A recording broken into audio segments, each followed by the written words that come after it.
Good morning dear student. जैसा कि पिछली कक्षा में एक सेल और उनके प्रकार घनी क्रिस्टल निकाय और उसमें पाए जाने वाले एक सेल के बारे में आपने पढ़ा। आज हम फिर से उसी क्लास में थोड़ी सी पुनरावृत्ति के साथ अध्ययन करना चाहेंगे। आप बतलाना चाहेंगे कि घनी क्रिस्टल निकाय में 3 प्रकार के एक सेल पाए जाते हैं, एससीसी, बीसीसी और एफसीसी। एससीसी में हमने बताया था कि एससीसी उस प्रकार के घनीय सरल घनीय इकाई सेल होते हैं जिसमें घटक परमाणु कोनों पर होता है और न ही इकाई केंद्र पर होता है न फलक केंद्र पर होता है। तो केवल कहाँ स्थित होता है? तो कोनों पर होता है। तो प्रति एससीसी में घटक परमाणु कहाँ स्थित होते हैं? केवल कोनों पर स्थित होते हैं। हल करेंगे तो कितने परमाणु आते हैं? आंसर आता है 1। हमने कल इसका जिक्र किया था, Z की वैल्यू 1 होती है। बीसीसी काय केंद्रित घनीय इकाई सेल में जो घटक परमाणु होते हैं वो कोनों पर होते हैं, साथ ही साथ काय केंद्र पर होते हैं। काय केंद्र का तात्पर्य है अंतः केंद्र। अंतः केंद्र में स्थित होते हैं। तो केंद्र एक ही होता है, 1/1। यहाँ पर फलक पर कोई उपस्थित परमाणु नहीं होता। तो टोटल परमाणु कितने हो गए? इसको हल करेंगे तो 1, इसको भी हल करेंगे तो 1। टोटल कितना हो जाएगा? तो 1 + 1 = 2। कल हमने इसका भी जिक्र किया था। कहा था एफसीसी में जो घटक परमाणु होते हैं वो कहाँ स्थित होते हैं? तो कोनों पर स्थित होते हैं तथा अंतर केंद्र पर नहीं, फलक केंद्र पर उपस्थित होते हैं। हमने डाइस के बारे में बताया था, लीडो की गोटी 6×1/2 हल करने पर कितना आया? 1 धन 3 बराबर 4। इसको हल किया तो 1 आया, इसको हल किया तो 3 आया। टोटल जेड की वैल्यू कितनी आई? 4। इसी के आधार पर हम घनी क्रिस्टल संरचना को भी 3 रूपों में बांट सकते हैं। वो कौन कौन सा? एससीसी, बीसीसी और एफसीसी। कहने का मतलब जो घनी क्रिस्टल निकाय होता है उसमें जो घनी क्रिस्टल निकाय से बना हुआ क्रिस्टल जालक होता है वो 3 तरह के एकक सेलों से मिलकर बनता है। एससीसी प्रकार का हो सकता है, बीसीसी प्रकार का और एफसीसी प्रकार का। तो वो उस तरह की संरचना, जैसे घनी संरचना वाला हो तो सरल घनी संरचना वाला क्रिस्टल हो, अंतः केंद्रित घनी संरचना वाला क्रिस्टल हो, फलक केंद्रित घनी संरचना वाला क्रिस्टल हो। इसकी समन्वय संख्या की भी बात करेंगे और प्रति एकक सेल। तो हमने अभी बताया कि समन्वय संख्या क्या होती है। सबसे बड़ी बात है समन्वय संख्या।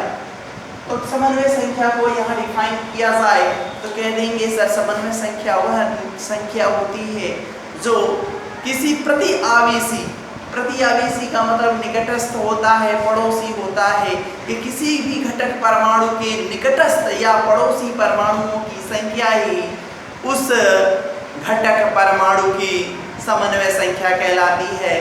तात्पर्य कि मैं और मुझे केवल 4 लोगों ने घेरा है, तो 4 लोगों ने मुझे घेरा है तो मेरी समन्वय संख्या 4। यदि हम एक केंद्र में हों और हमें कितने परमाणु घेरे हों? 6, तो हमारी समन्वय संख्या हो जाएगी 6। यदि हमें 8 परमाणु घेरे रहेंगे तो हमारी समन्वय संख्या हो जाएगी 8। तो इन्हीं समन्वय संख्या होती कहते हैं। फिर से सुने समन्वय संख्या की डिफिनीशन।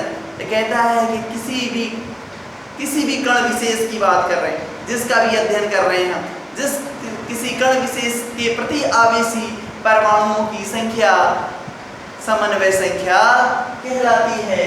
प्रति एकक सेल में परमाणुओं की संख्या भी आपको बताया गया है। Z की वैल्यू होती है एससीसी के लिए 1, बीसीसी के लिए 2, एफसीसी के लिए 4। एक नया आता है टॉपिक पैकिंग एफिशिएंसी, संकुलन दक्षता, पैकिंग एफिशिएंसी। तो आपने पढ़ा होगा सभी प्रकार के क्रिस्टल निकाय घटक परमाणुओं से मिलकर बने होते हैं।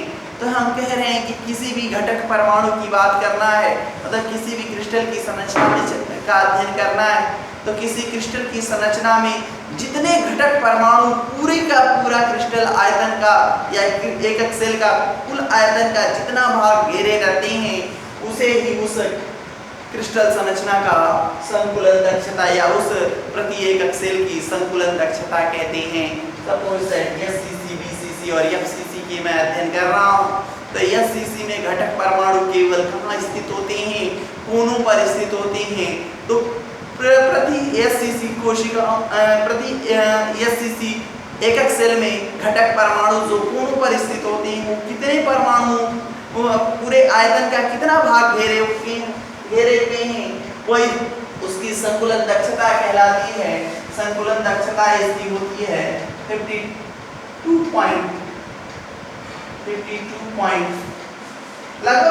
ही पढ़ते थे, 52.4 होता है, लेकिन हम केवल 52 ही आपको पढ़ाएं तो आसानी से याद कर पाएंगे कि एससीसी में संकुलन दक्षता 52 होती है। मतलब यदि 100 आयतन हो उसका, तो उसका कितना भाग घेरा है? तो 0.52 भाग, एक भाग का 0.52 भाग घेरा गया है परमाणुओं द्वारा, अर्थात 52% घेरा हुआ है परमाणुओं द्वारा प्रति एससीसी कोशिका में। इसकी बात करते हैं तो इसमें परमाणुओं द्वारा घिरा हुआ आयतन होता है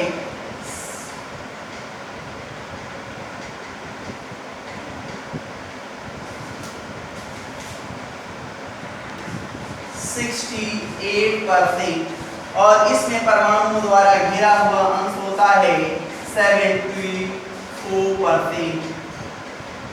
कहने का तात्पर्य तो कितना रिक्त स्थान बचेगा?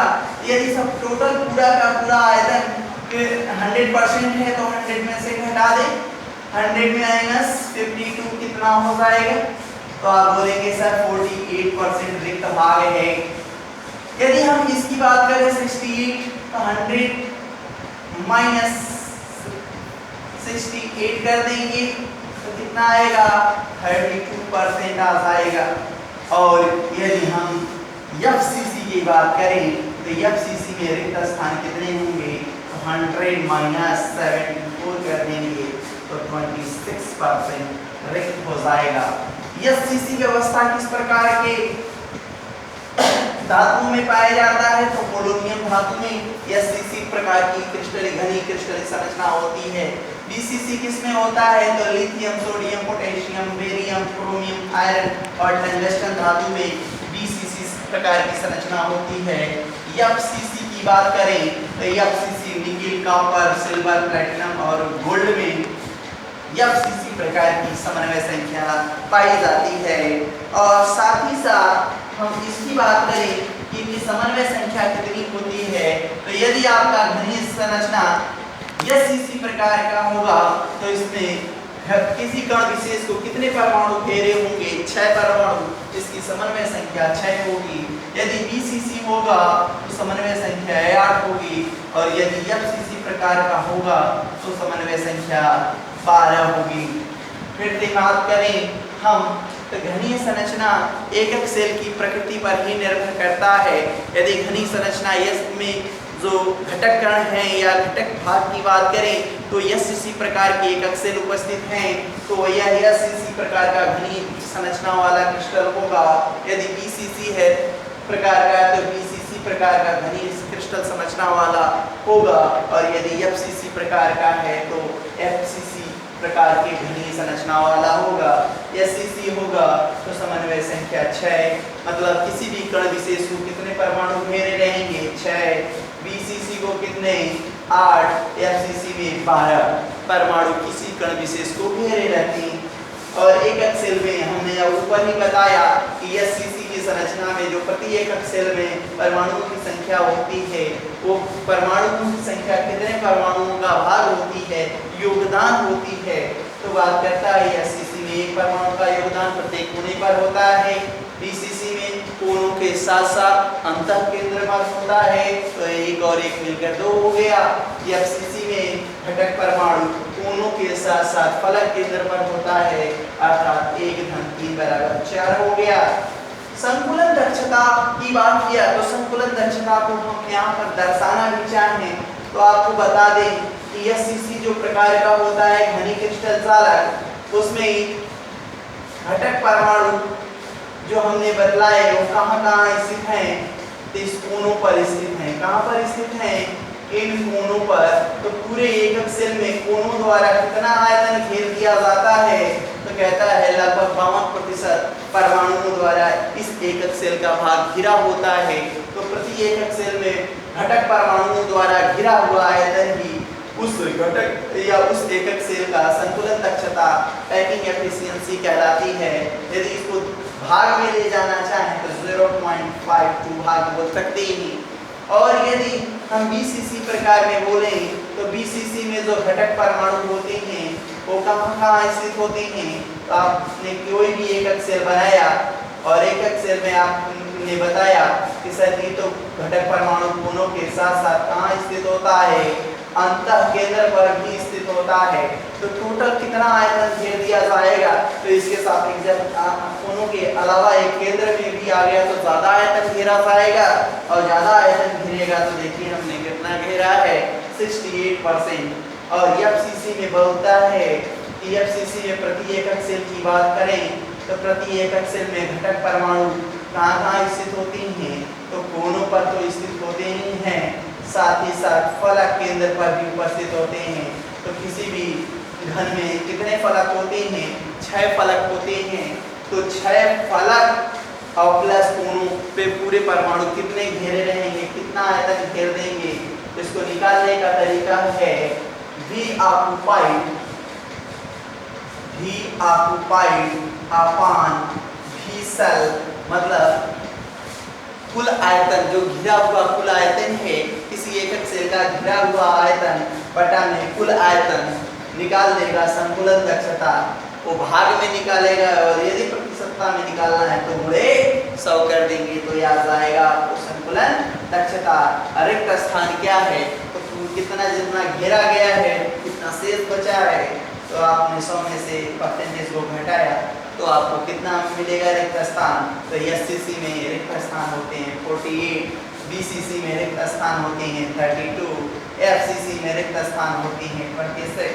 और एग्जाम्पल एससीसी में पोलोनियम, बीसीसी में lithium, sodium, potassium, barium, chromium, iron और टंगस्टन, और एफसीसी में निकेल, कॉपर, गोल्ड, प्लेटिनम और सिल्वर होते हैं। और नेक्स्ट क्लास में हम और डिस्कस करेंगे इनसे आगे किसी भी क्रिस्टल संरचना में घटक क्रमों के घनत्व या किसी भी तत्व के घनत्व की गणना किस सूत्र से करते हैं। जाते जाते हम आपको बता दें, याद रखेंगे आप, सूत्र होगा रो बराबर जमाउना, जमाउना। इसको नोट कर लेंगे, इसी पर हम क्वेश्चंस की बात करेंगे। किसी भी क्रिस्टल संरचना में उपस्थित जो घटक कण है उसके घनत्व की गणना रो घनत्व है, z घटक परमाणुओं की संख्या है, m उसका मॉलिक्यूलर वेट या एटॉमिक मास है, a क्या है? प्रति एकक सेल के किनारों की लंबाइयां हैं, और n एवोगैड्रो संख्या है। इतना दिया रहेगा तो हम किसी भी क्रिस्टल के घनत्व की गणना कर सकते हैं। Thank you.